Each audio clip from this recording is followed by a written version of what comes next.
And we are back on Big Board Sports. It's March Mayhem. The NCAA tournament is officially will be underway a little after 12 noon today. And, of course, when you talk NCAA basketball in the Capital Region, you talk Peter Hooley. You talk the shot that won the game to send them to the NCAA tournament, them being the University of Albany. And Peter Hooley from Australia joins us here on Big Board Sports. Peter, Roger, and Zach, good morning.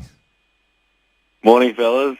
Good to hear from you. Good to hear from you, Pete. How you doing? All right? Everything all right over there? You doing well? Yeah, doing well. Doing really well. It's started a new team, new season down here, and managed to get some nice summer weather for the first time in 6 years, so everything's looking good. I saw a picture on Twitter. I think it was you and your leg, and you had an awful-looking bruise of some sort on your leg that you tweeted out. What are you hurt? No, it's me and my housemate just bought a table tennis table. We were playing out the front, and a weird gust of wind managed to flip the table tennis up onto my leg. So no one's believed me yet, but it's a freak accident, but I'm still all good. All right, so tell me about the basketball. What level are you playing in? Are you working? Are you making any money, or are you just playing basketball still? No, so I'm still just playing basketball. I got a good contract here playing for Ballarat Miners in Victoria. So it's Australia's biggest off-season league. So they obviously have the big NBL where Jamar played and stuff that just finished. And now this league is where all the other big guys play until the next one starts up. So it's a pretty good league, and we got a pretty good team. So I'm pretty fortunate to be in this position and looking forward to a great season. Well, with the start of the NCAA tournament, Peter, you hear that, watch CBS, you get the one shining moment. Love that theme song. Love it. At the end of the tournament, they show all the big shots. I don't think there's a bigger shot in the history of basketball in the Capital Region, certainly not in the collegiate level, that was bigger or more memorable than yours just a few years ago when the ball is tipped out to you, top of the key.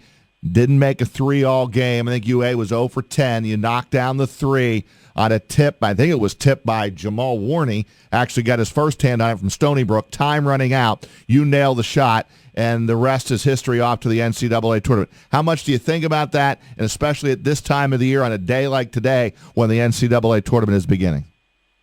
Yeah, definitely all the time. I think, especially when I go to new places, it becomes pretty well known once people realize that I'm on the team.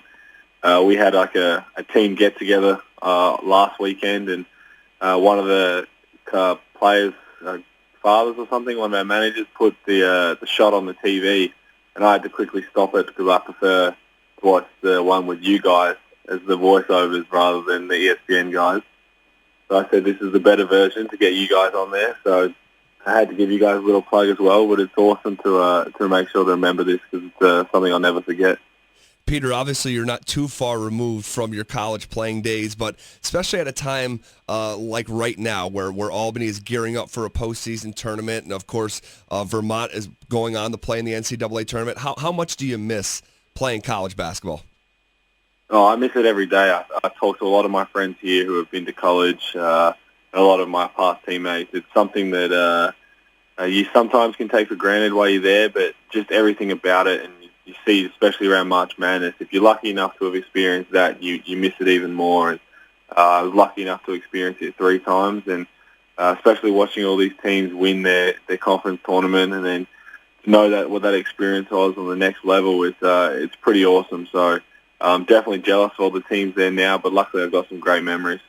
Hey, Pete, have you followed I'm sure you have, but how closely have you kept in touch with Will Brown, the UA program? You have 2 seniors that are going out of the program. There's a game tonight. They're playing in a CIT tournament against St. Peter's. Close call, almost a big upset at Vermont in the championship game. But you got Dallas Enema going out, Mike Rowley going out. How much do you keep in touch with any of the players and the head coach? Yeah, I keep in touch with Coach Brown pretty regularly. We talk all the time, whether it's about what's going on with Albany or what's going on with me.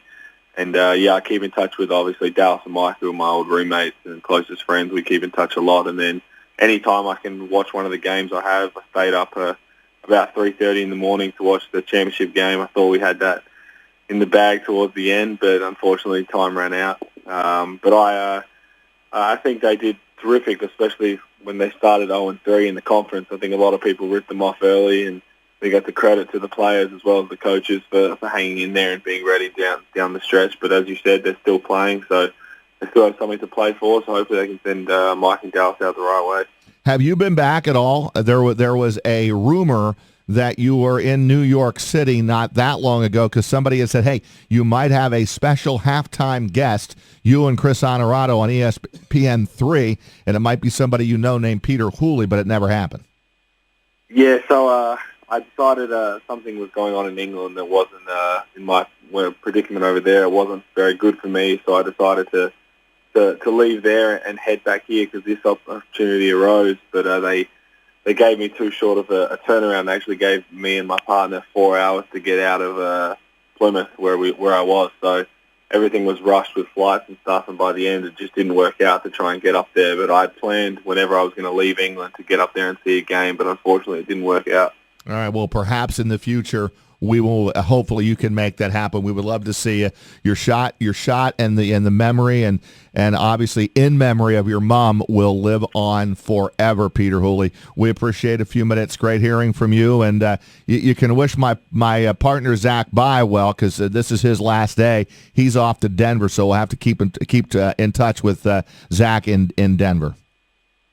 I can imagine his big smile right now as we talk about that. I'm pretty proud of him. I think he'll do great. So I wish you both all the best, and I can't wait to catch up soon.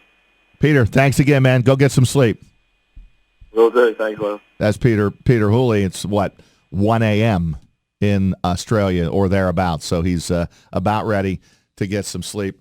Great stuff with Peter Hooley, and certainly one of our absolute favorites. And his shot will be remembered forever as we begin round one of the NCAA college basketball tournament today.